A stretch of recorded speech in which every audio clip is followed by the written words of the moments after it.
Hello, guys. Welcome up to the Seek Out Show, hosted by your host Srijay Chatterjee. I'm just here to seek out all conversation, value, and all things in life, man. And today I'm joined by a very, very special guest, my boy Aaron. Aaron, Hello, hello. What's up, bro? hell yeah, dude. This is my good mate. I meet him through pickup runs and basketball, Yes, and sir. newly acquainted, but we're getting to know each other a bit more. It's gonna be super sick. But dude, Aaron, same way you would tell me, how would you describe yourself, or how would you introduce yourself to the people at home, man? Man. Okay, but my name's Aaron Arcilla. I'm a just a regular guy. Got the great privilege of being a husband to my awesome wife, amazing wife Esther. I got two little girls, a 5-year old who's about to turn 6, who is, she's basically thinks she's an adult now, which is great. Yeah. They run it She's now. They amazing. run the That's ship now. dude, crazy man, crazy. Yeah. And I got a 3-year old as well, and yeah, so I get to be a father, which I'm very grateful for. I'm yeah, I work. I absolutely love playing basketball. That's where we met, which is really cool, and a local Heck yeah, pickup dude. run.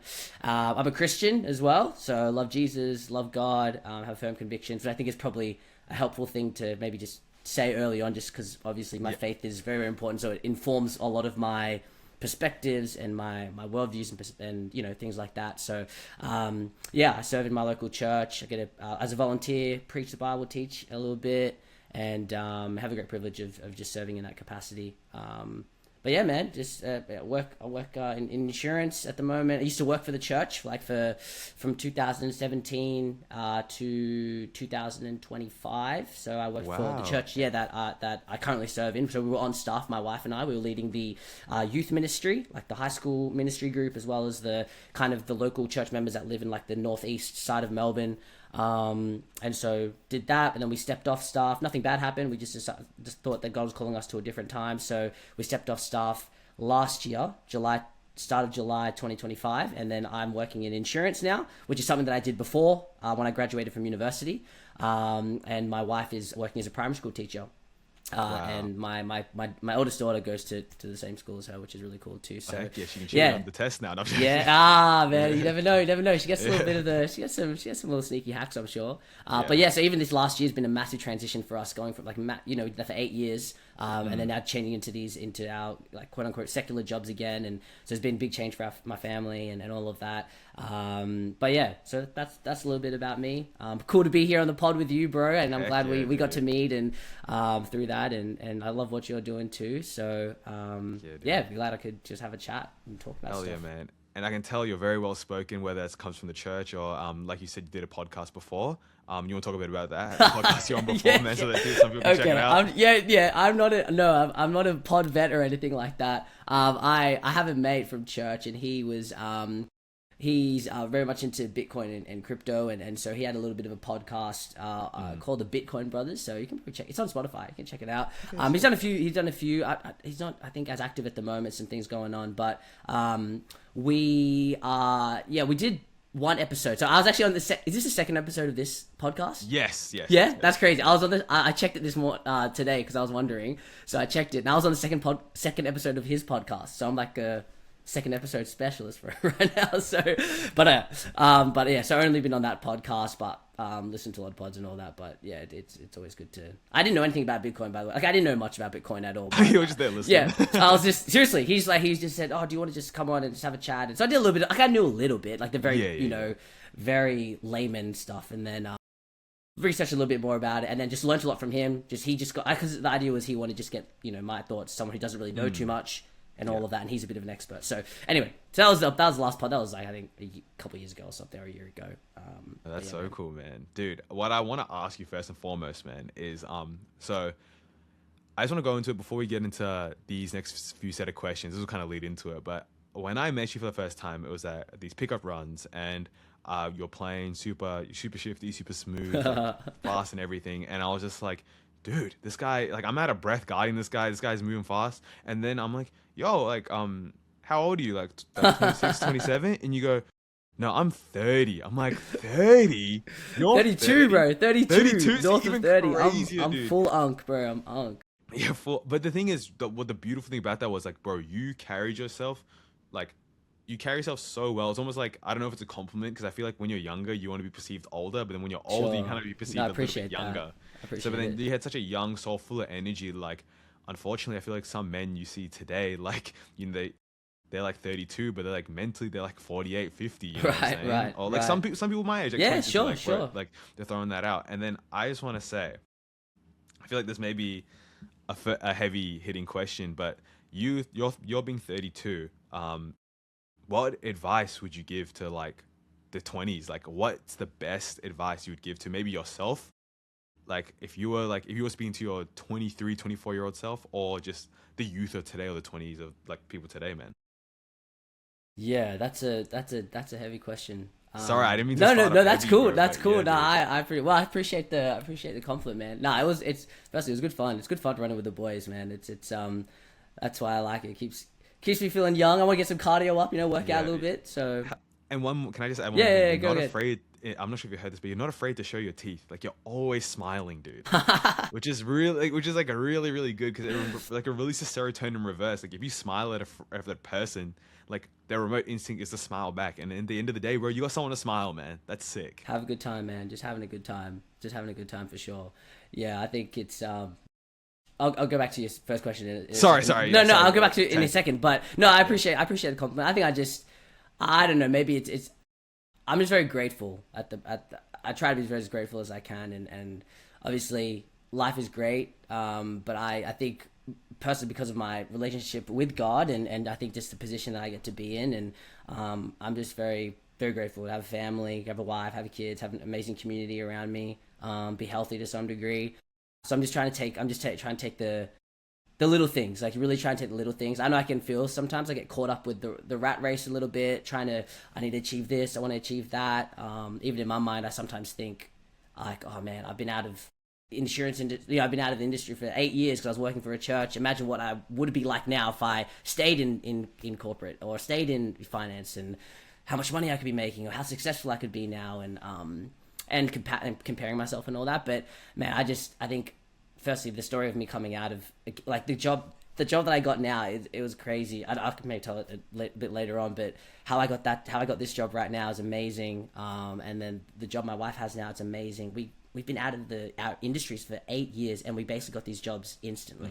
Like it's. Yeah. And the fact that I get to just spend time with my family, spend time with my kids and my wife and all those kinds of things, and I can play basketball and just have fun, man. So anyway, but I'm grateful to God for all of that. I couldn't do it. I didn't earn any of that, by the way. So that's what I feel. I didn't earn any of it. I feel I'm very blessed, and so you can smile a little bit, Nothing makes it happy. But going back to your previous question about what I tell the younger men and I guess my younger self. I think there's a lot of things for sure, but I think just trying to, without trying to be too cliche, but try to be the best version that you're called to be. Now, the best version that you need to be of yourself, and of course, what informs me and my perspective on that is my faith. I feel like the Bible and Christianity really, in my perspective, and which I think is the Bible's perspective, shows you what a man is, shows you what a woman is, shows you what it means, all those kinds of things, but what it is to live. And the kind of Christian paradigm, if you will, is that men are called to, to lead and to stand up and to follow Jesus. And Jesus wasn't just some like macho man. He was sure, like he was manly, sure, but not the way that I think the culture determines what a man is in the sense. And I agree. like he was very compassionate, very caring. He sacrificed, he loved, he put others above himself, and he wasn't concerned with himself. It was about others, and I think that's what what it means to be human. But I think as a man as well. So for me personally, like my call, I just want to make sure that I'm sacrificing for people that are around me, my family, my friends, my wife, my kids, and loving those people around me, and making sure I'm trying to lift people up, not being a consumer, but actually being someone who gives and looks to lift people up. And I think that's what I would just. I've had that instilled into me, and I'm not perfect at it by any stretch. I think I fall short of that in a lot of ways, and I'm trying to do better every single day that I can. But I think just having that mindset that I need to put others above myself, because that's what Jesus did. I think that's what a man should do. Anyone should do, by the way. But I think that's how I'm trying to think not being so consumed with just doing what you want to do and being selfish, but thinking about others and how you can lift other people up. I think I is agree. the greatest thing that you can do. So yeah. Did just quick question? Did you grow up in church? Like, were you always just born Christian, or did you find it later on in your life? Yeah, I was a my mom and dad were Christians, and so Yeah. I grew up going to church, Mm. and so yeah, so I've grown up being around the being around faith, but I don't being around a Christian, being born into a Christian family doesn't make you a Christian, right? Like you need to Mm. make that decision for yourself. Just because you're born into something doesn't mean you're just that. And so particularly with your faith, and so I became a Christian when I was 14 years old, and I had to even at up to that point I still had a lot of questions, wrestling with a lot of things, and there's still things today that I still have to wrestle with and think about a lot. But there was a lot of things when I was younger for sure, and but I've had really great people in my life, older, not just my parents, but a great community of people around me who answered questions, who talked about those tough questions with me, and I just feel like this is the truth, and this is the way that we should go, and the way we're called to live. So Yeah, dude. yeah, so that's where. That's Do how you I mind came into it. delving into some of those tough questions? I feel like a lot of people might have like I think it's like an Oh, dude. FAQ, but like Oh maybe not a yeah, question yeah. about yourself, but maybe it's like some like I think a common question is like, you know, I believe what I see. You know, like how do I know God's real if I never see it, or if I Yeah. never like if I like how can I put it to picture? No, I'm Yeah. not coming at you. I'm just No, it's just no, a no. common That's good. FAQ. I appreciate the Yeah, question. But first of all, are like you? some. Did you? What? Do you have a background in a faith or anything like that? So I'll actually I'll get into that a little later. Okay. Sure. Sure. Sure. I But can. yeah, I feel like I have my own relationship with like the man upstairs. I feel like, but Okay. yeah, I but respect that. I'm keen though to talk about it. Maybe I'll talk about that off camera too at some point. Yeah, 100%, dude. Yeah, that'd be cool. No, I think a lot of this. Yeah, when I was younger, for sure, stuff like that. The basic science. You know, science. What about science? What about the dinosaurs? How do we know that the Bible's reliable? How do we know that God even exists if we can't see him? You know, and it was Jesus even a real person? And did he really raise from the dead? Because that's really the crux of it. With Christianity, I think there's a lot of things you can talk about, but I think the big one is, of course, Jesus. Is Jesus? There's I think two main. Think like you boil it down. There's two main questions: was Jesus a real person? Did he really exist, like historically as a figure? And then secondly, did he actually die on the cross and raise from the dead?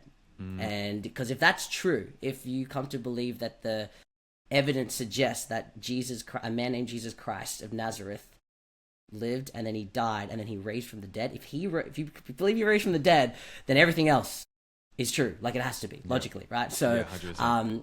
yeah. So I mean, there's those kinds of things. I think just people just looking into like just very basically, but looking into when you start thinking about some things deeper, like just because you don't see something physically and tangibly doesn't necessarily mean it doesn't exist, right? Like if you say, okay, does wind exist?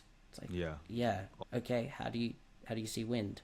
right. I also think like that's true with love. I feel Well, like that was my next example. That's yeah, going to be exactly my next example. like love is barely ever the tangible. Like it's not the bundle of roses. It's not the giant teddy bear, dude. It's the action.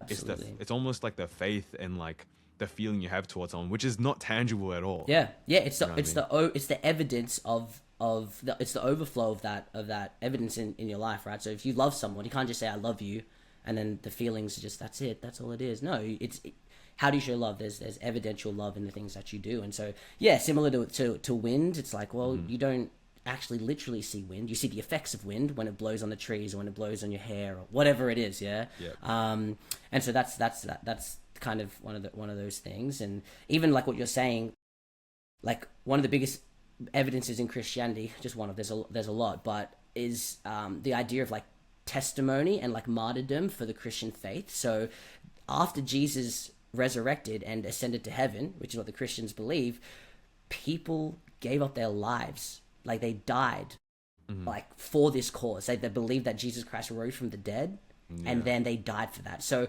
either all the people that did that are clinically insane that they died for a lie, knowing they died for something that is not true. That's crazy. Which people can do that. I'm not saying it's not, but or they really believe that thing to be true because it was true. You know what I mean? And so whether or not how people weigh that things up, and we do that in court, right? Like in court, the judge makes a judgment based on the evidence, based on witnesses and what people say. And when one person or two people say something, you go, I don't know about that. But if hundreds and hundreds of people are making claims and people are dying for this this random Jewish man, like who supposedly raised from the dead. There's something there to delve into. There's something to delve into, at least at the bare minimum. There's something, and all the historians, non-Christian historians say that a guy named Jesus existed. Roman historians say, people who have nothing to gain from Christianity write about a guy called Jesus dying under Pontius Pilate. So there's evidence there. It's even in like I grew up Hindu with my Yeah. family, and it's even mentioned there too. Yeah, there you Like, go. Jesus is. There you go. Right, Yeah. a lot of the great spiritual teachers that have reached enlightenment, like Yes. talk about Jesus. Yes, all religions that I understand, they definitely mention Jesus in some way. Now they're either a prophet, like Islam is a prophet. Yeah. Maybe he's another god. The Hindus, but they all talk about him. So there's something going on with Jesus, and 100%. Christianity is a bit of an outlier as a faith too, compared to a lot of the other world religions. Because I think what I learned is that a lot of other world religions. I did a unit in university actually called World Religions, where we studied the 5 major world religions. Oh, that's so cool. Yeah, it was really interesting. But a lot of the other world religions say you got to do things to earn the heaven of that religion or the enlightenment or whatever that thing might be. Christianity says there's nothing that you can do.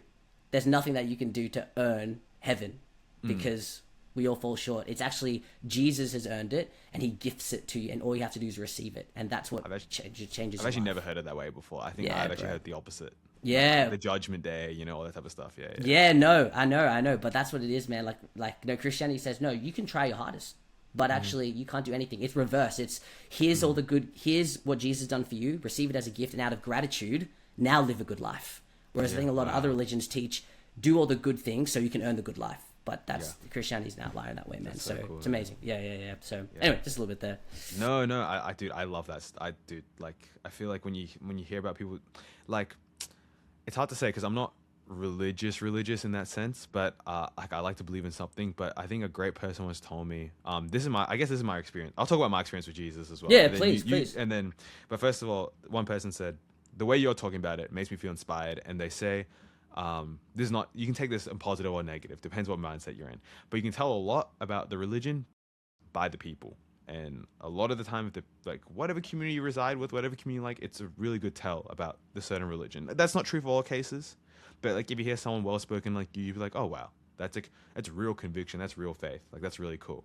But my experience with at least religion, or Jesus at least, was I feel like during your 20s, you mess around, do some stupid stuff here and there, and I realized when you're at your all-time lowest, you do call to a higher power, and I realized I'm doing all this stuff, and I thought a lot of things that Jesus says, you think they're, for example, let me use the one that everyone calls to is oh yeah, no sex before marriage, all that type of stuff, or this and that, and I feel like people look at these restrictions and vices and other restrictions really, and oh, he's trying to control my life. Well, honestly, when I've been the most free and not religious and not really looking at a high power, what other people like to call freedom, I feel like it almost it builds you for a life of misery. You feel like these rules are meant for you. I feel like if you just listen to what I've read, Proverbs, I read some of the Bible, and I realized it's almost if you just remove the religious context out of it, if you don't just put Jesus' name on it, it's actually just really, really solid advice, and it will avoid it would avoid misery. A lot of stuff you do, don't entertain. I think it was promiscuous women. That was one of the things, and you do that, you might end up miserable. I don't know, but you could. And I just feel I love a lot of the teachings, and I just remember when I was at my all-time lowest, I did call out to him, and my prayer did get answered, and I'm just wow, there was a very slim chance. I don't want to dig deep into it, but it just makes me feel whenever I'm at all-time lowest, and it kind of sucks that you don't want to approach God when you're at your all-time lowest, because you want to approach him every day with the same energy. But I just thought, damn, you think you're stuck in these situations, but some of that stuff's just man, his rules are just there so you can live a happy life.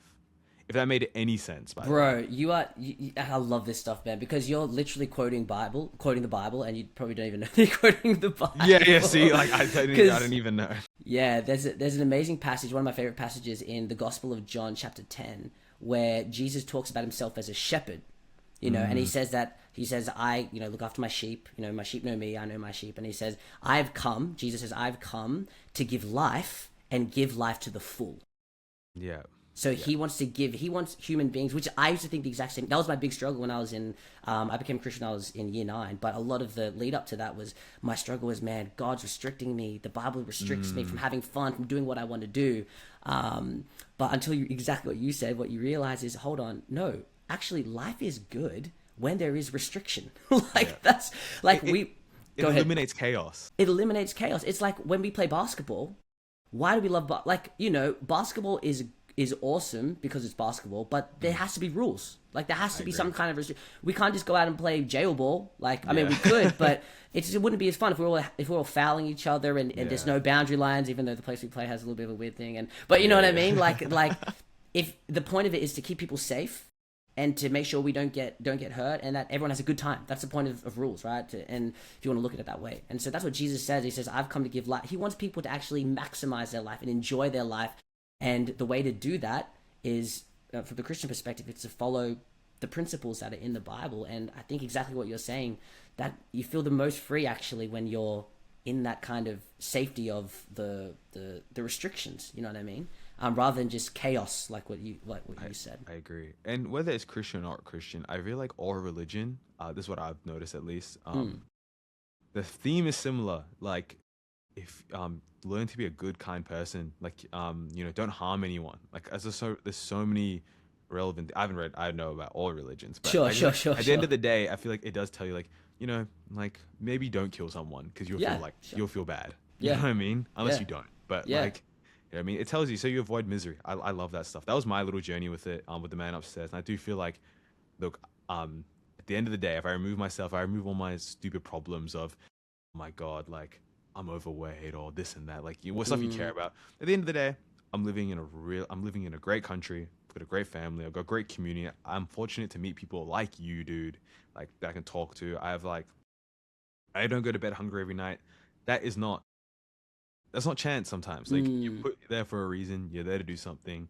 And the best thing I love about religion or Jesus as well, the one thing other than the misery, if you can vow yourself to be the strength of someone's creation, that is like the best privilege in the world. That's how I view it, at least. If every day, if I can be the strength of God's creation, dude, I'm doing my life. I'm doing my purpose. I'm put here to do that.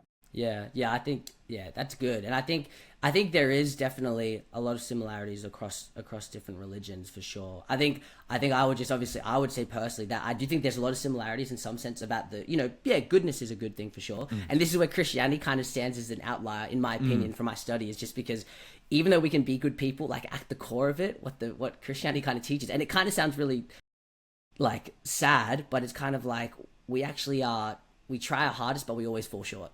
And because we fall short, we need someone to save us from the ways that we do fall short, and we believe that person to be Jesus. And so he's the only one that was perfect. He's the only one that was good, what the Bible teaches. And so I think it's that response of, oh man, I try my best, but I actually fail a lot, and I need someone to save me. It's like I can never earn it. I can't do anything. And so I need extra help. I need someone to completely save me. And that's cool. I think where the gratitude comes from. And so, man, but I appreciate you sharing that, man. That's really, really cool. I don't think I've ever spoken about that publicly, like, at all, even to my friends. Dude. So like, that was really cool to let out. I'm like a little like heavy chested right now. No, you're good. I think that's awesome. And yeah, man, we should talk definitely more as well. If there's questions you should have after, off air, we can talk about of stuff. Of course, dude. Can I ask you just one extra question relating to all this? It's your podcast. You ask me whatever you want. Of course. I forget sometimes.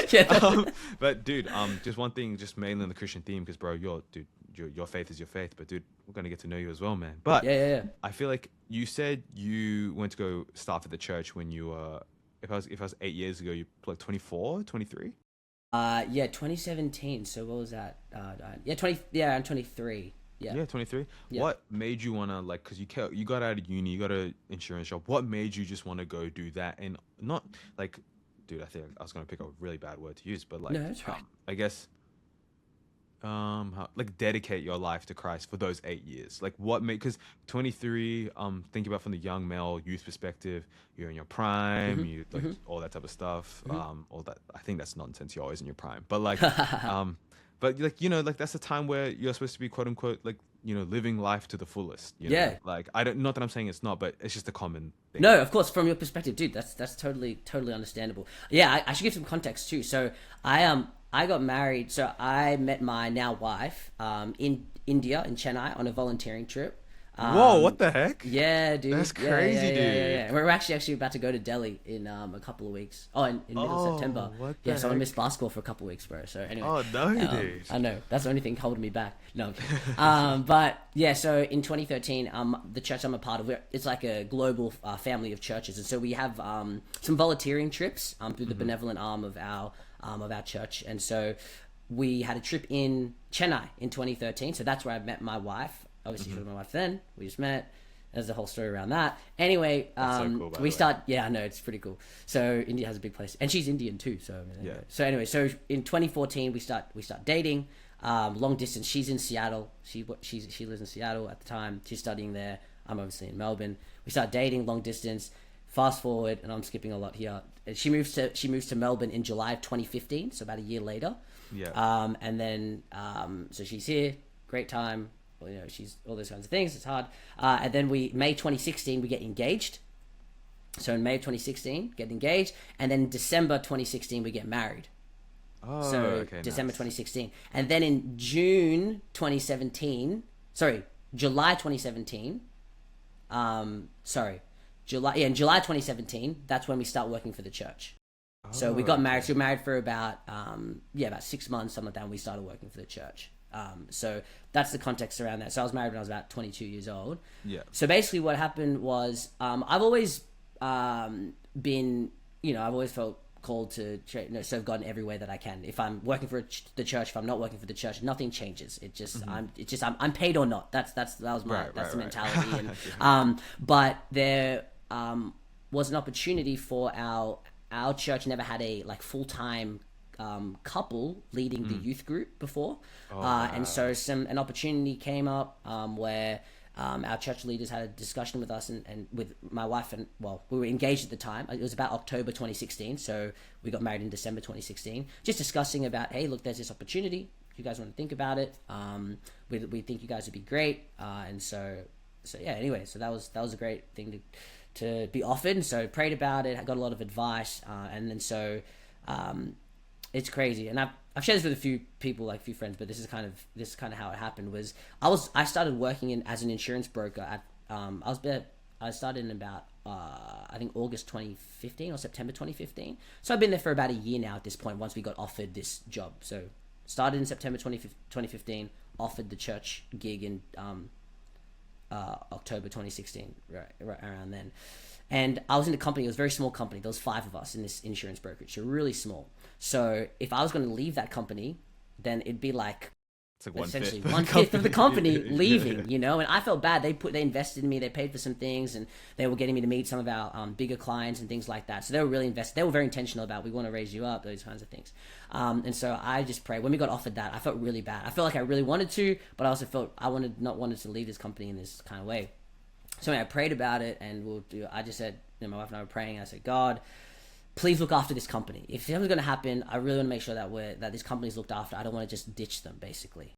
And so anyway, come December 2016, so this is just before I get married or something like that, our boss calls a meeting. He calls an emergency meeting, okay, what's this about? And he basically says, hey guys, just want to let you know, we've actually been bought out by another company, a bigger company. I was like, what? It's and my first question was who is it? Where is it? Anyway, I won't say the names of the companies, but basically it was this mid-tier company that really, really successful. We specialize in wine insurance, wine. We had wine products. So dude, and they did beer and stuff. Anyway, so we merged into them, and I was like, when is this going to happen? And then they said, February 2017. Oh, dude. So in my mind, God's answered the prayer, because now me leaving a company of 40, 50 people, it's not as big, they're looked after, and so I was like, oh man, I feel like God put it very, very clear. I think a lot of people said, hey man, so I said, hey, all right. I was like, all right, God, I think this is what you want. So that's it. And that's when we started. So we started, I quit that. I resigned in, May or something, May or June 2017. We went to France for a month, a couple of weeks, see family and stuff. And then going back, and then we started in July. So so that's kind of how it all happened, and that's why I feel God called us there. And I've always had that desire to do it. And my wife really challenged us too, because I didn't actually want to do it necessarily at the start too, because I thought, man, I'm starting to get really raised up in this company, being, you know, da da da da. And we had a conversation, and I just said, hey, I think we should wait a year. Like I said, maybe we should do it in like 2018, like January 2018. And she looked at me, and this comes back to full circle, the first thing that we talked about like sacrificial love, and that's what I think being a human, being a man, like who sacrifices for others, is all about. She looks at me, she goes, doesn't really sound like you want to sacrifice and like love and sacrifice for God if you want to just keep doing your job. She did you like that? I was like, oh man, I was a little bit like, man, but I said, that's why I want to marry this woman, man. She's got me, she's calling me higher. So she's amazing, and we've been through it together, and I wouldn't want to do it with anyone else. So she's been amazing. So anyway, so that whole journey, that's how that. That's so cool. Also, just a tidbit, dude. So cool that you met your wife overseas, dude. Like, that's so cool. So awesome. Yeah, it's part of our, India's super special. Traveling, like we love traveling together and stuff, man. It's so cool. Yeah, so that's how it all happened, that situation. So yeah, man. Yeah. And then it was just solid for like, was it like 8 years or? Yeah, 6, yeah. So basically we started like July 10th of 2017, and then we ended July 1st, 2025. So nice. So basically, just over around 8 years, the 8-year mark or whatever it is. And so that's so cool. Yeah, man. So there was nothing bad that happened. We just felt the situation that we're in, and just God was calling us a different time with our family and things and stuff like that. So dude. But yeah, so that's kind of, and that kind of leads into the content stuff too, which I'm sure we'll talk about at some point. Yes, I was going to talk about that. Yeah, too, man. But yeah, that's how it all happened, man. And dude, I gotta ask, man, because I feel like you were involved in a lot of like the youth group. I know youth. Like, I remember, I think my brother did a bit of youth where they teach you like the core principles and stuff. Yeah. But I just want to know, like, what is an issue you see with the youth today, man, that like you think that, you know, that needs to be addressed?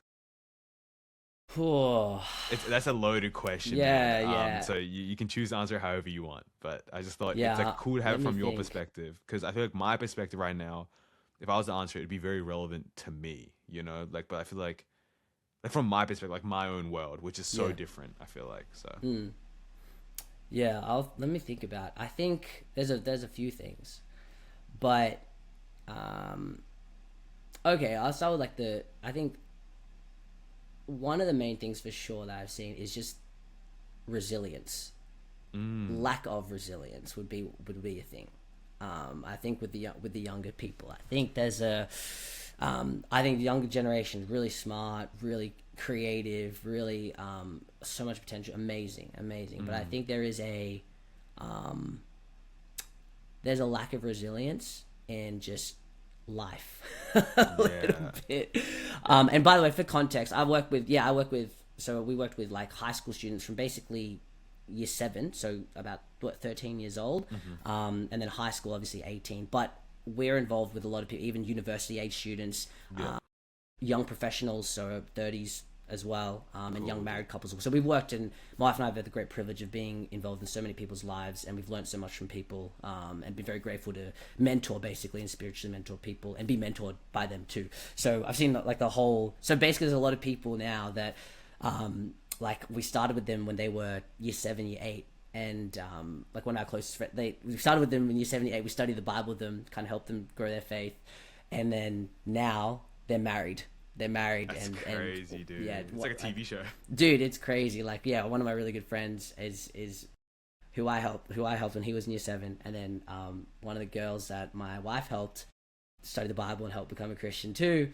They grew up, and then they got married, and they're like some of our best friends. And he actually works like opposite my building at like very close. He works at a dude. So, cool, it's amazing. So we see people grow up. But yeah, I think number one, so I think lack of resilience for sure is something that I think is there. Just when things get a little bit hard, they're out.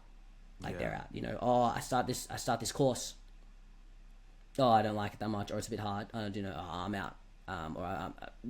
Rather than trying to work through it, or I start this job. It's like I liked it for a bit. Oh no, the boss is this, or this happened. That I'm out. And so the lack of pushing is something that I've seen a little bit for sure. I feel like half the time that's where the magic is, man. When it is hard, dude, and when you get through it, you feel like a champion, dude. Like, it's funny because a lot of the highlights, maybe of your life and my life as well, dude. It's like it's because I've got through those hard times, man.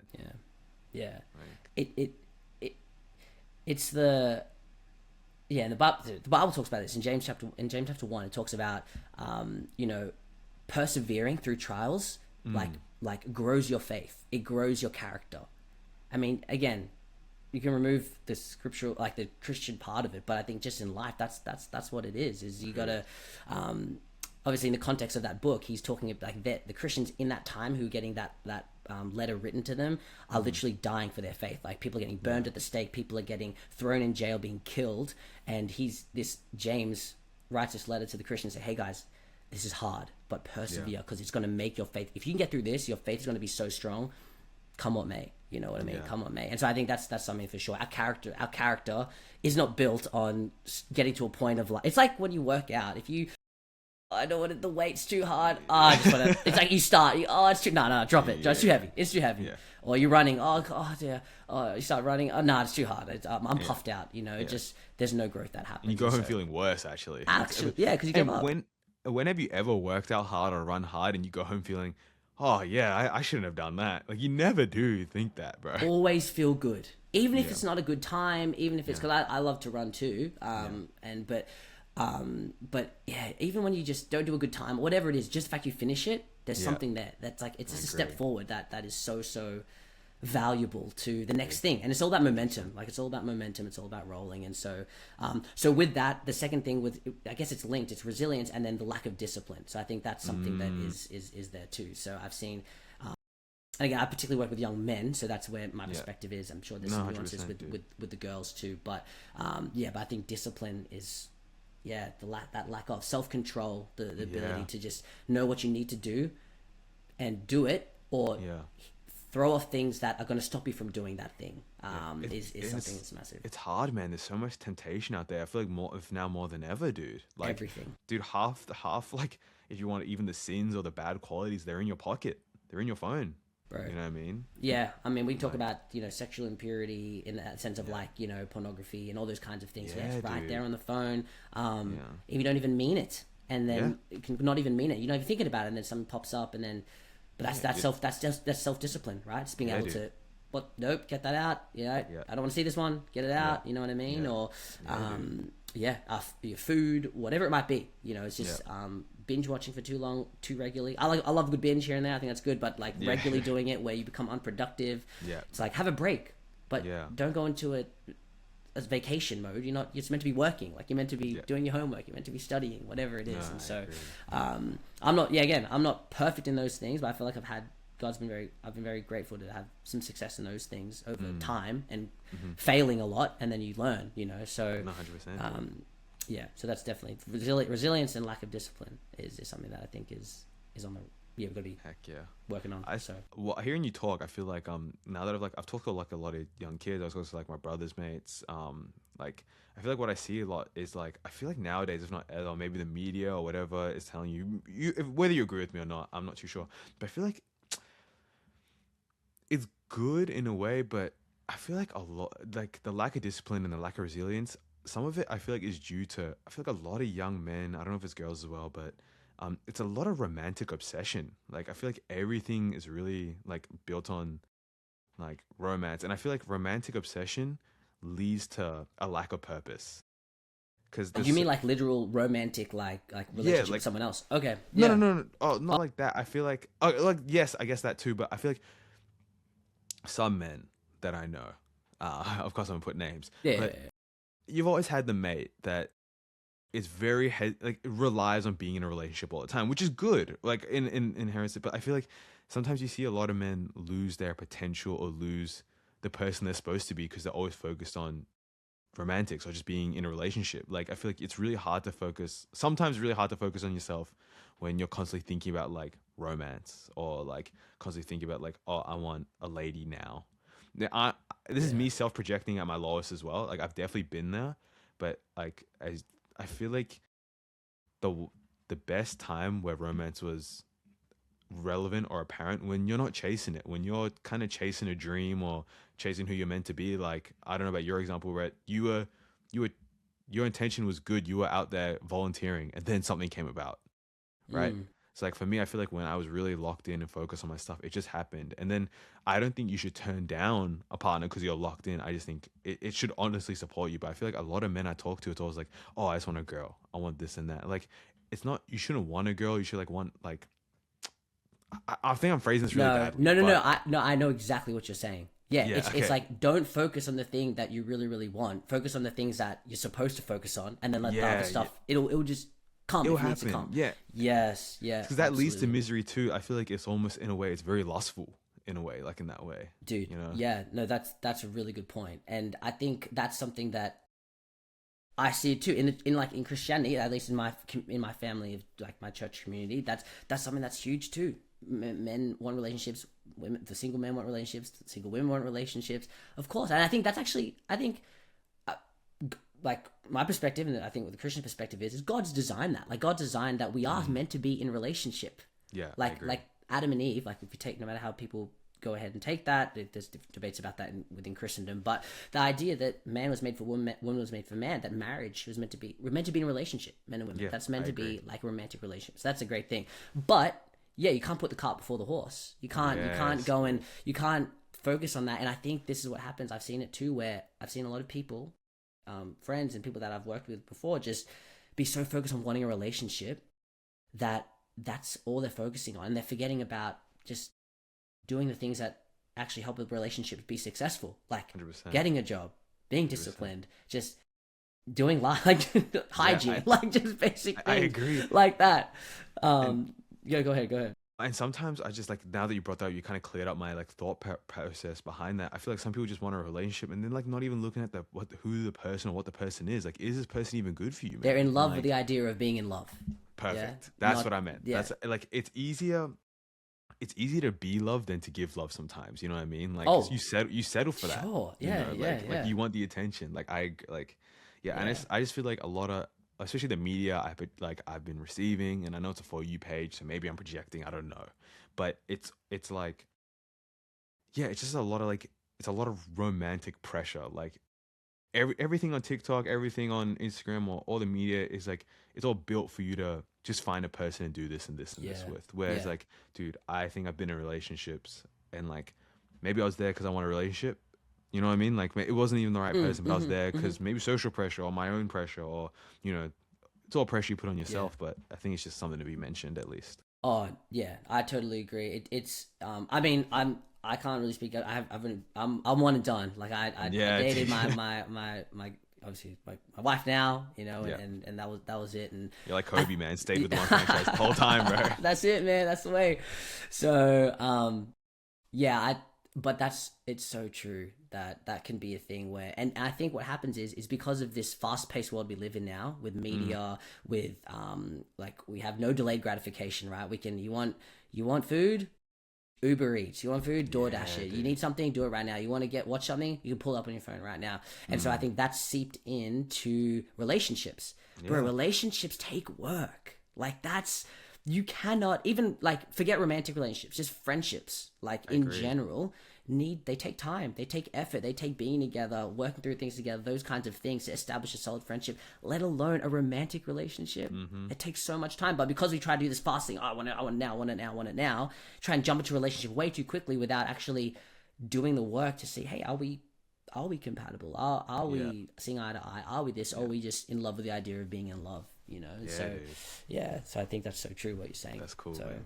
yeah. No, I think I was like saying some mumbo jumbo, and you just cleared it out for me, dude. No, Like, you just- I totally understand what you're saying though. It's very much, it's very true. And I think again, just from the Christian perspective, is that sometimes what I would say, what I've seen is God doesn't think about this. If there's a Christian and he is so almost like what you said, lustful over the idea of being in a relationship, more than God himself, like more than focusing on God and being and like focusing on their relationship with God.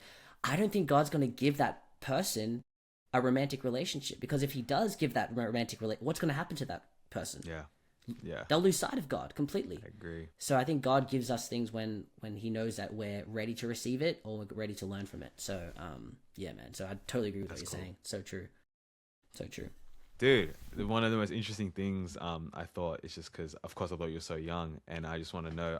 So this, I'll paint the picture a little bit, man. So Yeah. I went to Japan in February. I solo traveled. I booked a one way, and I just thought I'd Yeah, yeah. explore I saw some of your Japan. content on that. That Oh, was cool, sick. cool, Yeah, yeah, cool. yeah, yeah. Heck yeah, heck yeah. So I did that, and I was Rate it, just rate from it, rate it, rate it, rate, Japan. rate. Yeah. Yeah, I rate it. I rate it. Have you Oh, gone dude, yet? sick. Nah, it's like bucket list. We love my wife and I love sushi and all of Dude, the. yeah, dude, Yeah, dude. get We out there, just man. It's yeah, dude, because you got a 5-year-old and a 2-year-old, right? yeah. Well, you could even do it too, but like, dude, it's good for kids, man. It's easy for Yeah, kids. I've heard it Yeah, yeah, is. yeah. Yeah. Where did you go? Oh, dude, I went all over, man. But like, Tokyo, I went to Osaka. Hiroshima, Osaka, Hiroshima, yeah. Kyoto, Fukuoka. Like, oh, like I was being like a hillbilly, man. I was being a Dude, that's journeyman. sick. Where was in your opinion, the best? Like Okay, your favorite.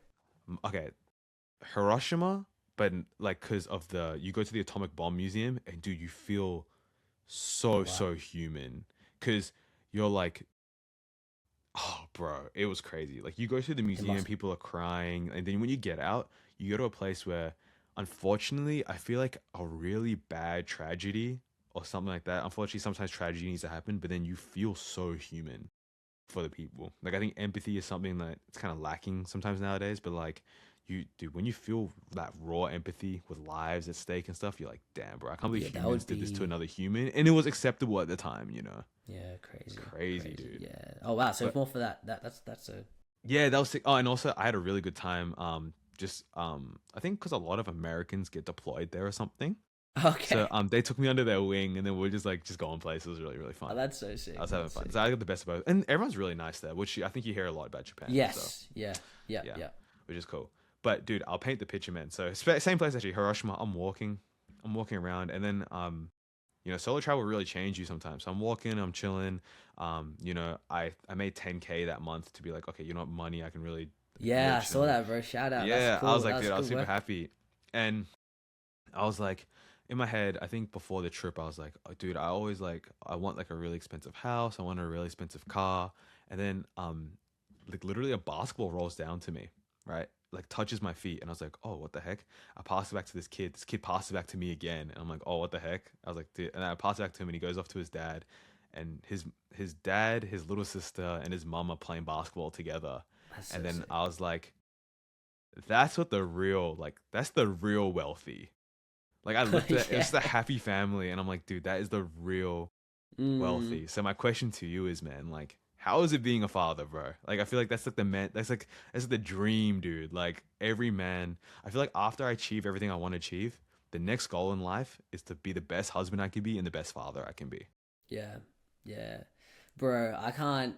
It's hard. It's so. It sounds so cliche, but you just can't. You can't describe it because it literally is like the best thing ever. It's like the best thing ever. I mean, today I was pretty fortunate with work. I kind of got some stuff done and pretty early anyway, and but yeah, so I was able to spend time with my youngest daughter.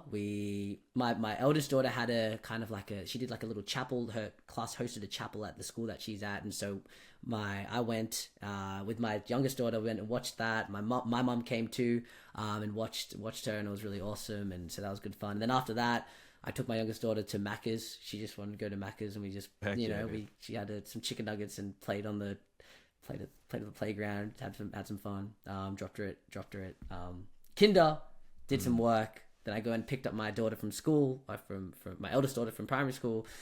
She wanted to do loom bands at home, so we came back, did some loom bands. So we made some looms, Oh, bro. heck Made some yeah, loom bands, dude. bringing it back. So Bringing it she was giving back, me the dude. tutorials, and so I just did that, and then picked up my youngest daughter from daycare.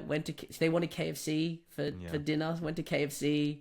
Came yeah. back to KFC, and I'm just reading books on the, and it is honestly like it's tough too. There's tough. It's again, we can't over romanticize it in the sense where it's all just Sunshine sunshines and and rainbows. rainbows. It's no. There's hard times. You got to be disciplined and you got to be patient and anyway, I've messed up with a lot of that, but yeah. But I remember I was just sitting down on the couch this year, and we're reading books together and reading the Bible Dude, together I after, and it's can't just like wait. I just can't describe it. And honestly, exactly the word you said. It's like that type. It's a type of richness that I don't care if I made $500,000, like Yeah, and that was my job. yeah. I would rather, and obviously I can say hypothetically because I don't have it, but if I could, I hope that even if I had that, I would give that up to be able to spend more time with my family or to be able to spend time with the kids and stuff. And it's like it's the greatest thing, man. Like I grew up playing tennis, so my oldest daughter, she started playing tennis like a couple of weeks ago, and like lessons at local club, and she's doing that now. And it's amazing. She's reading books. Like she's reading. It is just, again, it sounds so, if you never, it sounds so funny. I can't wait to have this conversation again, maybe in 10 years. I'm like there with you, man. I'm And it was funny, as I was prepping for this, like looking at, I was just getting my screen set up and stuff. I was looking at some old videos from like on my MacBook of like my youngest daughter, but when she was like, I don't know, a couple months old, and she looks like a little alien. And I'm like, dude, now she's bossing me around and telling me what's up. It's just the craziest thing, but it is amazing, man. It's amazing. So it's good fun. I just can't wait. I just need someone to tell me that, man. Like, at the right time, obviously, but for sure. Because I think that's with someone that you know you're gonna be committed to, and they're gonna be committed to you and your kids, you know. So it's amazing. And you're proud girl dad, man. Dude, I'm a girl dad, bro. I always wanted to. When you show me the loom bands, I'm like, bro, this guy's loving it. Yeah. That's it, man. So. Yeah, I always thought I would have sons, and I don't know, God willing, whatever happens. But honestly, I say this, no joke, just I'm very content with where I'm at and with the kids. And if I have another one, have another one. If not, heck yeah, more than happy, man. I always think it's a really I think the reason I bring that up is because even when I went to Hiroshima, I saw that family play, and I literally was like, damn, bro. I think especially with like the youth conversation we're having, I think masculinity, the word has been kind of skewed. Like I feel like you said, like, not to bring it, I'll bring it back to Jesus again. Like, you know, it wasn't like being a macho man or like this. Dude, it was about like you said, like putting others above you, letting your ego go. I just feel like I see a lot of girl dads, man. Like it puts I was listening to this podcast where a lot of girl dads, this is not you at all, but like you know, before they were the ones that probably treated women. There've been scenarios where they treated women really poorly, or like they've been macho, and like it's good that they soften them up, and then like the perspective comes in. Like, dude, I wouldn't want someone to treat my daughter this way, or I wouldn't, you know, stuff like that. You know, it's like, and I think it's really good. Like, especially, I think the real masculinity is that, like, being a good father, being a good husband, you know, being kind, and dude. It's called I read this book called Being the Go-Giver. Like, you know, help people without expecting anything in return, you know? Like, I think that's the real masculinity, being kind to others. It doesn't, there it is. I feel like in this world, it's almost like it takes a toll to be kind, but, you know, like giving up a lot just to help someone else. Well, you don't have to look at it that way, but I feel like it can be that way for a lot of people, you know? Yeah, that's true. That's true kindness. True kindness is... and true, like, love is when you do something for someone and there's nothing that it's not transactional, man. There's like, I feel like we're built on that. No, and again, not to bring it back. I'm not sorry to bring it back to Jesus, because I think literally it is. Like the Bible actually says in 1 John 5 that this is what love. This is love, not that we loved him, but that he loved us. It talks about Jesus, and that Jesus he died on the cross for us. Where there's no, like, he has nothing to gain by doing that, like to save us from our sin. There's nothing to gain. There's no benefit for him to do that at all. But he did that out of grace and out of love. Like, that's the truth, and that's the love that we want to emulate. That's exactly what you're talking about. And so trying to instill that in myself every day, because I fall short of that every day. I always try to be transactional. I can be a transactional guy by nature, and so I'm trying to no, you know, and you know, but no, it's not about what you get out. So no, good point, man. Very, very good point. And yes, girl dad, I think being a girl dad, it softens you, and it gives you perspective for sure. So I had a sister growing up, and so okay, cool. Yeah. So I have a little sister. I love her. She's amazing. She actually works opposite me too. She's awesome. Oh, heck great yeah, auntie. Dude. Shout out. She's an awesome auntie too. But yeah, so yeah, no, it's dude. I amazing. I don't know if it's like trendy or punk rock or whatever, but bro, I think being a father is gonna be so cool, man. Like, hopefully, I can give my kids the right life they want. But dude, I just can't wait, man. After I've achieved everything I want to achieve, dude, there's no better. It's an everyday journey being the best husband and being the best father you can be, man. How old are you now? I am 25, man. 25. Okay. Coming. You're still young. And what are those things? If I ask, like, what are those things that you're, quote unquote, you wanting to achieve before? I'll put it out there, man. So first of all, I do want to push this content thing, like, and just touch as many people as I can, man, Yeah. and inspire people, let them know my story. And basically, dude, I was a loser, bro. Like I was like by definition, I was a loser, and I want to tell people like, look, you can come back. Like I remember, like I was able. I'm gonna get into. I'm gonna make like a whole documentary about it, but like I was Dude, able to. awesome. I was able to come back, and you know, stuff that doesn't seem. I hate using the word impossible, so I'll use the Mm-hmm. word unrealistic, or it may feel impossible. It's not actually impossible, bro. Like if I was someone that was like I flunked school, I got like really bad score. I was 135 kilos, like on the like I was on the risk of getting like a lot of heart problems. I remember I went to the doctor one time. They did Wow. ECG. They're like, "Dog, you're one cheeseburger away from going." You know what I mean? So Whoa. it's and Wow. like and I didn't realize that like how important it is to take care of yourself mentally and like a lot of the stuff, man. Like it's like I want to be able to spread that message, coach a lot of like young Mm. men and just get my message out there, make like leave an impact. And Mm. like yeah, just do that type of Yeah. stuff. Run a business that like Yeah. Awesome. inspires that. And I want to make it to New York. That's the dream, bro. I wanna Oh, like let's my go. I'm not sure if you ever watched the show Naruto, but Of course, bro. You okay, kidding? cool, Yeah. cool. You know, like the Hokage statues, the faces on the wall. Yeah. So Yeah. my Of dream is course. like I want to do so well, so whether it's inspirational or my business, I want to get my face on a Times Square billboard. Dude, come So on, that would man. be the That's dream. that's that's that's great, bro. That's a good. That's and if I ask you, like, why do you think you have like cannot a wife and a family be part of that, or do you see it as like that's after? Oh no, like that could happen with it, but I think Right. like after that's all done, like the primary goal every single day, like the utmost priority will be like being the best husband, being the best father I can be. I think it should Mm. be, but I think when you're working on stuff, I feel like, I think it's Yeah, just you it's want to be almost like an fair. end goal to achieve. Like it motivates me.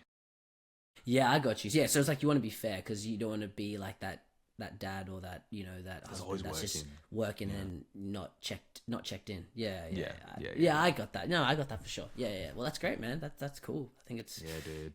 I'm grind telling you, man. season, baby. That's what it Hell is. yeah, So dude. And dude, it gives me faith because I feel like I'm 25 and everyone's telling me it's over, pack it up, pack your bags and go. But bro, I see you at 32, man, with that smile on your face and uplifting people. Like, bro, people at the runs, like, bro, you carry that positive energy with you, man. It just goes to show, like, dude, you're chilling, man. Like 30, dude, you'll be good till you're like 45, 50, man. You'll be good till you're so done, let's see, bro. man. Let's see. God willing, we'll God be willing. okay.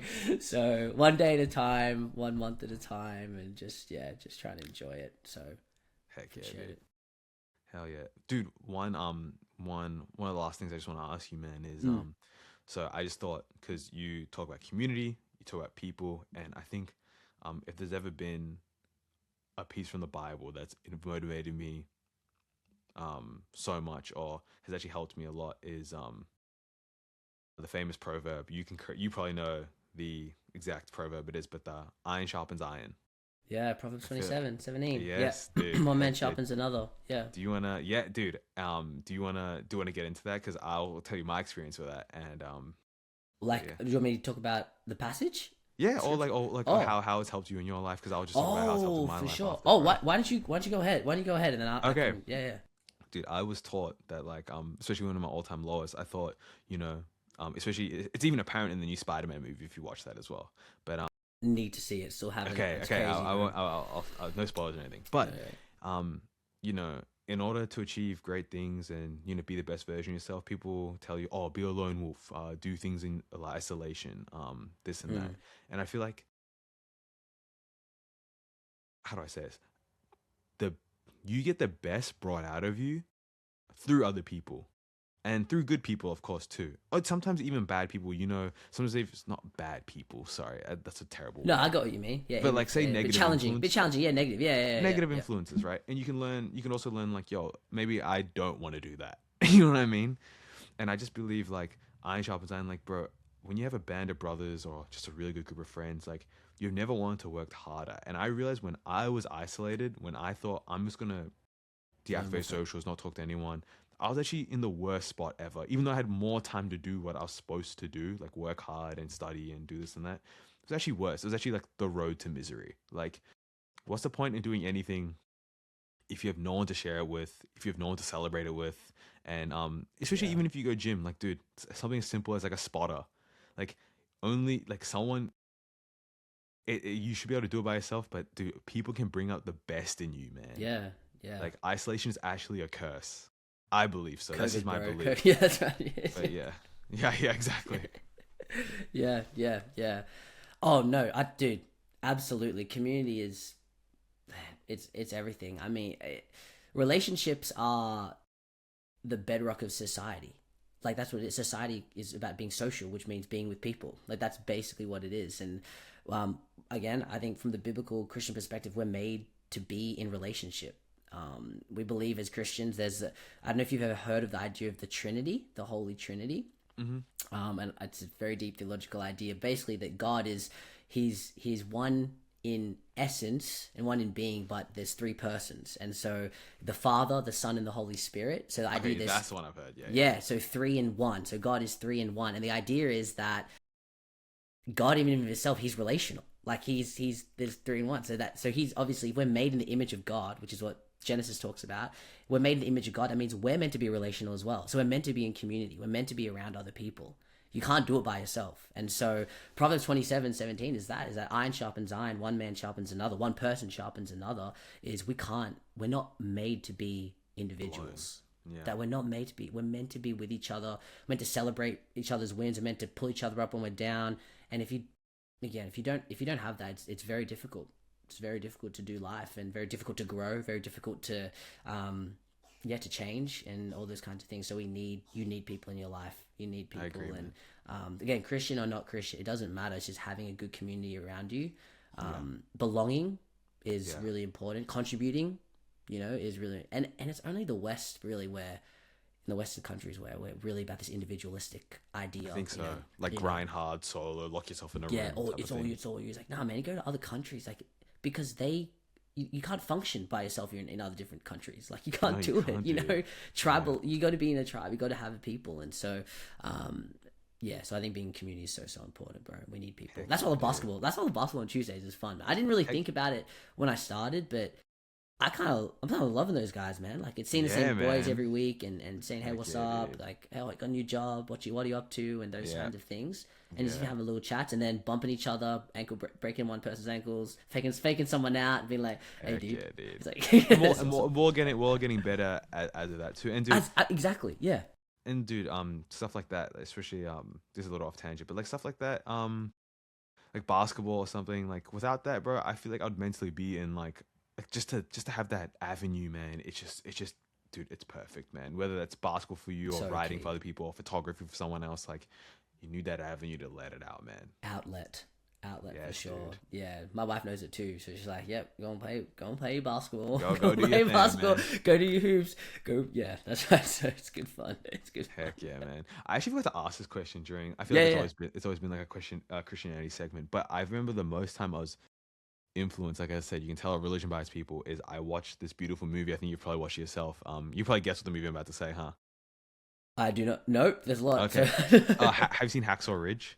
Oh yeah. Yes. That movie with Desmond Doss in the army, dude. That movie single-handedly motivated me. Like, wow, that was crazy, dude. Same idea though of love, right, and sacrifice. Yes, dude. That's what I'm saying, man.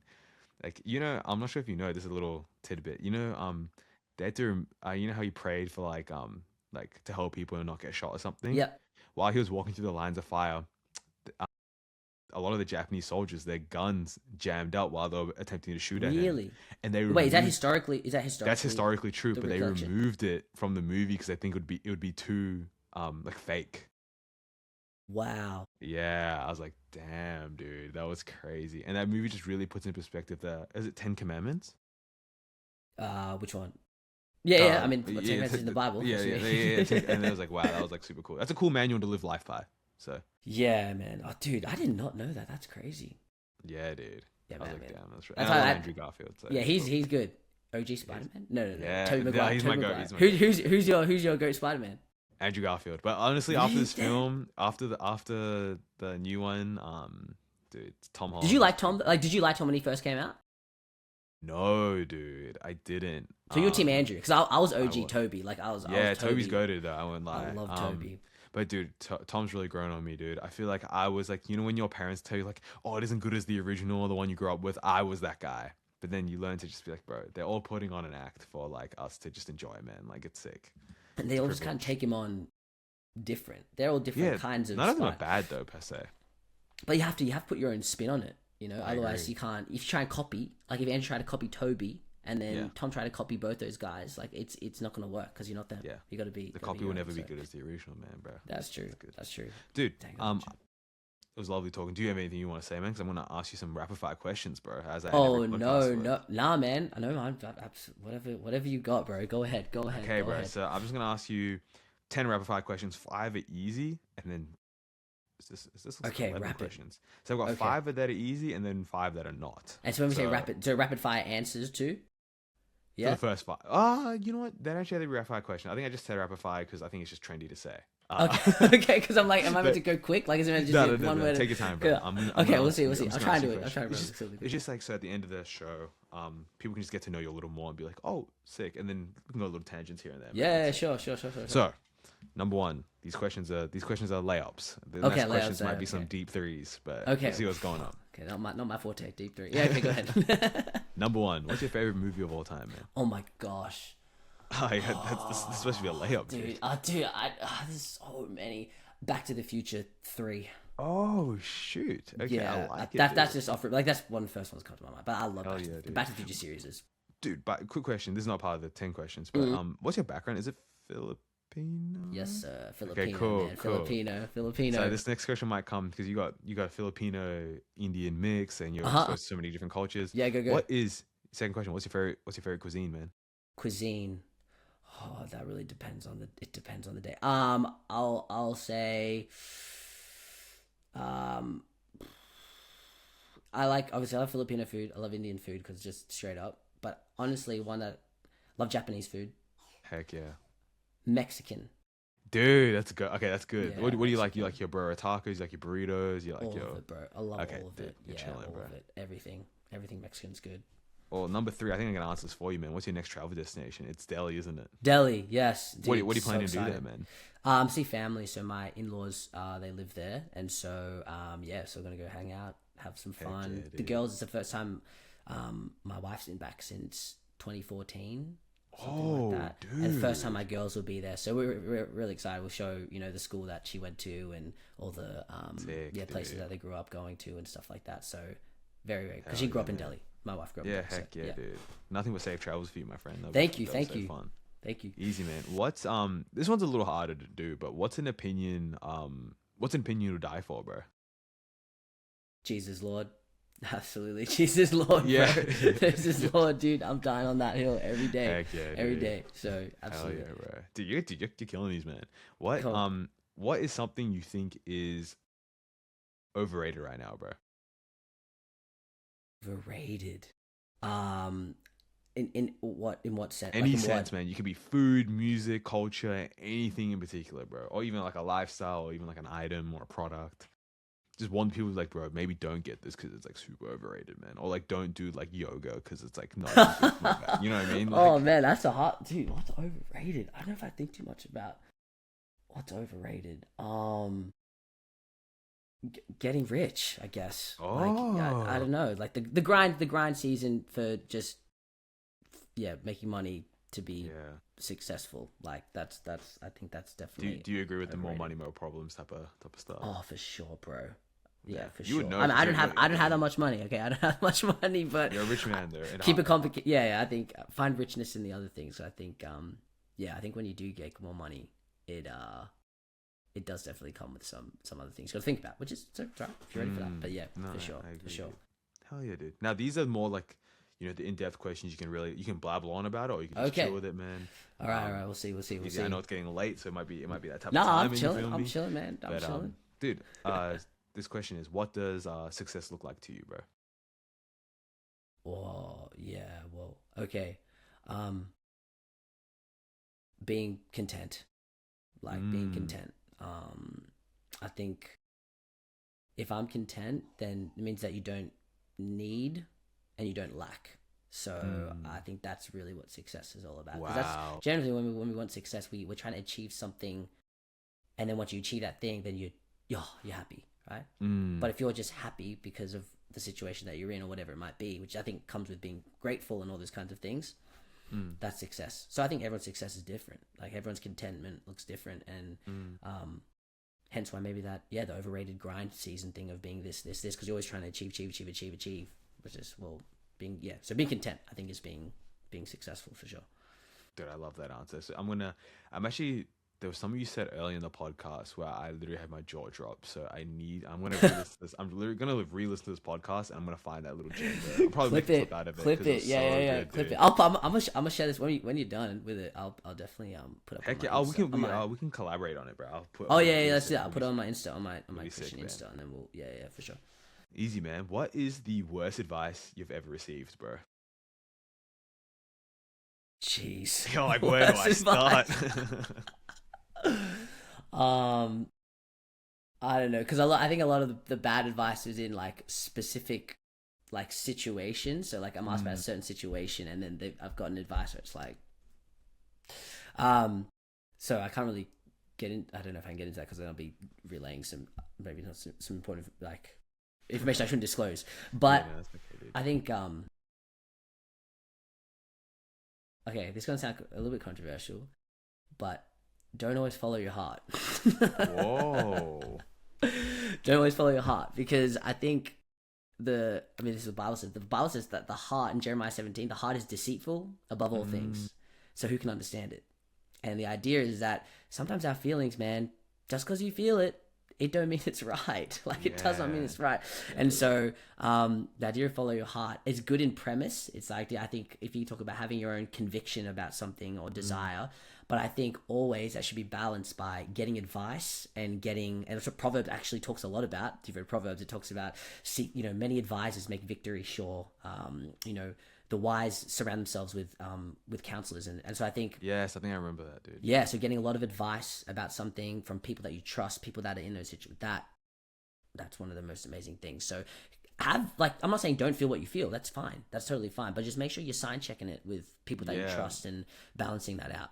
Go through that two-factor authentication, man. Absolutely. Absolutely. I think people following their heart has led to some bad situations. Dude, you're talking to him, right? Like, me too. I'm super impulsive, and like I wear my emotions a lot on my sleeve. So like, which is not a bad. Again, it's not a bad thing to have that, but it's just balancing it, which is always balance. It's always balance and moderation. So it's cool because when you say this stuff out loud, you're like, oh my god, that's me, and like it's cool that you're hearing like something about it, man. Dude, it's good.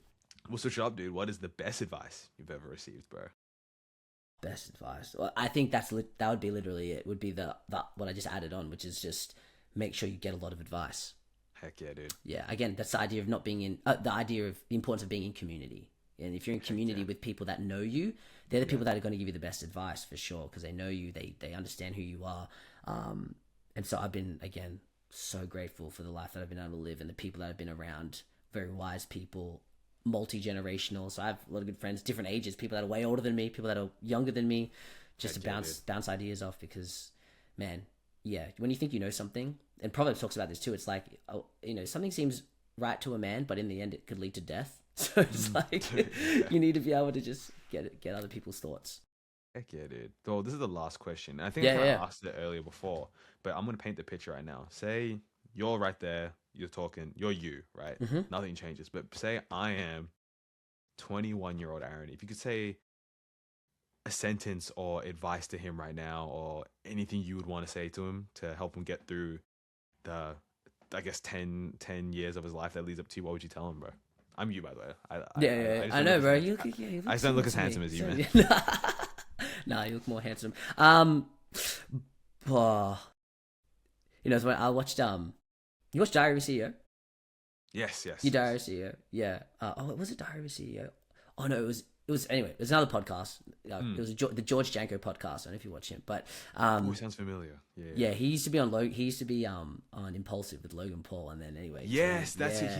He's very he's got strong faith as well. Yes, yeah. So he's really cool. Anyway, Alex Hormozy was on that. On that, and he had an interview, and he asked a similar thing. And what Alex said was, he said, "I wouldn't tell him anything, because otherwise I wouldn't be where I'm at today," which is kind of. I like that. I like that answer, but I'm not going to say that. But I think that's actually a good thing. That is a good answer, though. But I would say something that my mom always told me, and my dad, just be humble. Like, be humble. Yeah. Because when you're because I'm naturally, I think we all are, but I know myself, I'm naturally a prideful, arrogant person, which means I think I know the best. I think I know what to do all the time, and I think I have the best way, and don't listen to advice. Don't do that. Like, don't do that, because again, you can't grow, you can't learn, you can't help others if you're not being humble.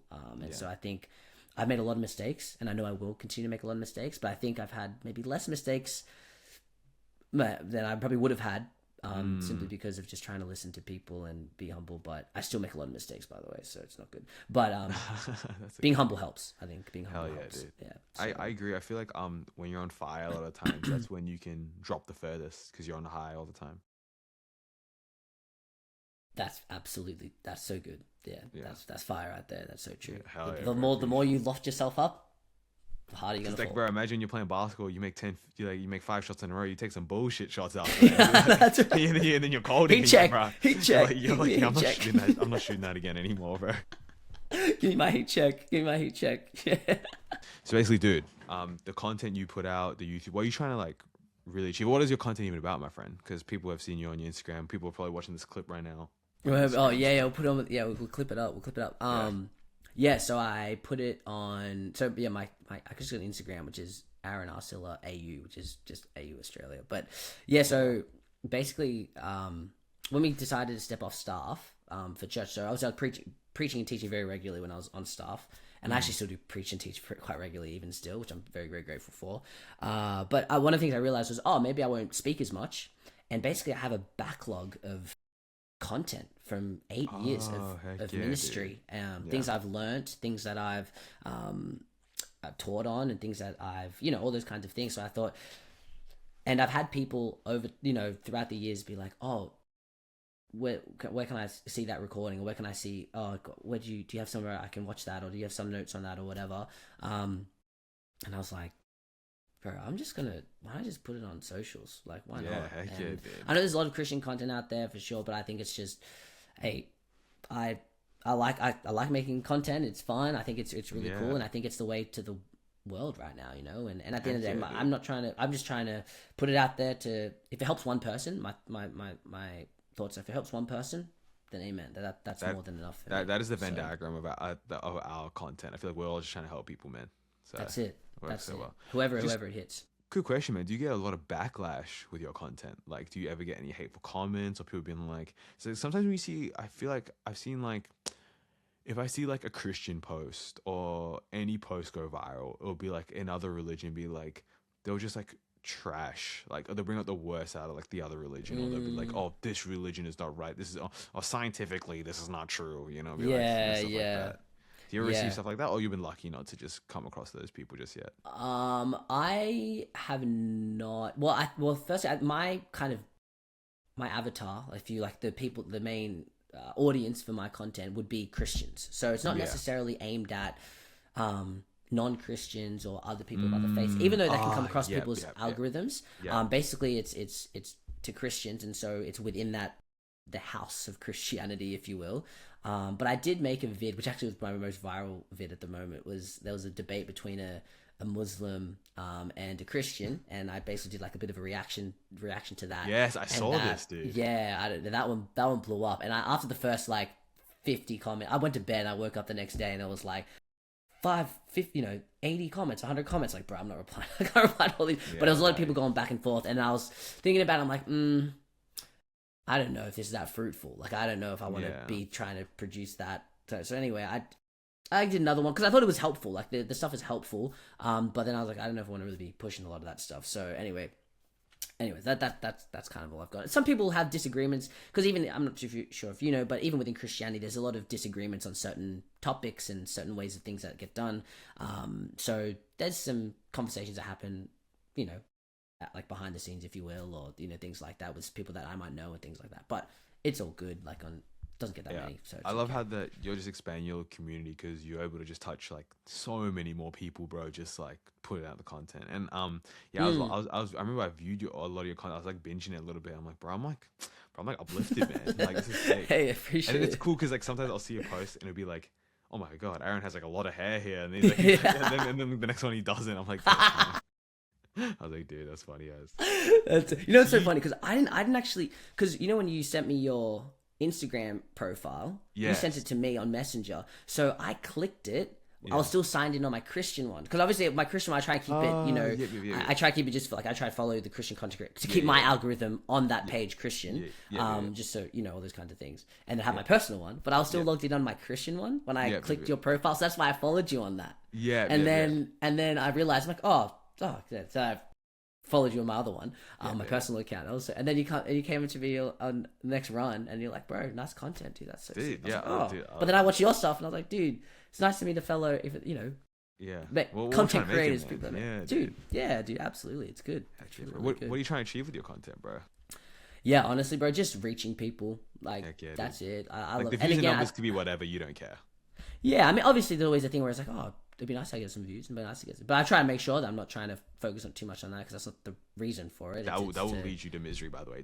Yeah. I used to care about that stuff, and I'm like, bro, I'm just gonna post what I want to post. Yeah, I can see it. Yeah, and I'm in this realm where it's like, dude, I'm not doing this for me. I'm trying to do it for God and to help other people. So don't worry. If it helps one person, that's my mantra. If it helps one person, that's enough. And so yeah, I think it's good. Yeah, getting lost in numbers can be a really, I guess it's a I feel like scary game to play. I feel like the next podcast we do, I feel like because we'll both just be pushing content, this podcast might do little bits in here and there, and then I feel like it'll be interesting to talk about like how we think about it from then on as well. Like dude, content. Yeah, absolutely. So yeah. Because you're not a one and done here, man. I know you're a one and done somewhere else. Dude, I always love to have you back on, man. Absolutely, it'd be good to chat. Yeah, definitely content stuff would be cool to dive because I want to get your thoughts on stuff too. Because you got mates too that do a lot of good stuff. So heck yeah, dude. Good. Yeah, we'll get in, dude. We should get into all that, man. But dude, thank you for hopping on the Seek Out show, bro. Is there anywhere the people can find you? Instagram, everything. Yeah, just let them know. Just my Instagram, Aaron Arcilla. AU, it's on there. I'm sure we'll maybe tag it at some point here on whatever. But that's where it is. And appreciate you having me on the pod, dude. Good fun. Yeah, dude, it was so good, bro. By the way, it's funny because I don't know if people can tell at home, but like, it sounds so funny, but I think this is the first proper conversation we've had outside of basketball. And I felt like I was just talking to someone I've been known forever, man. So this is so cool. Dude, I low-key forgot. I thought we were on Zoom. I forgot. Yeah, exactly. I felt like we were on Zoom just having a chat. Yeah, because I mean, basketball's good. Basketball's good, but obviously we're chatting. We start and we're having a run. Yeah. So it's very surface level. So I feel like today, like I said some things I haven't said out loud before, and you said, well, I appreciate that. Guide me on, dude. Hell yeah, I appreciate that. Yeah, man. Here for you, man. Whatever you need, whatever you want to talk about, for sure. Questions. Heck yeah, dude. I can't wait to listen to this back, bro.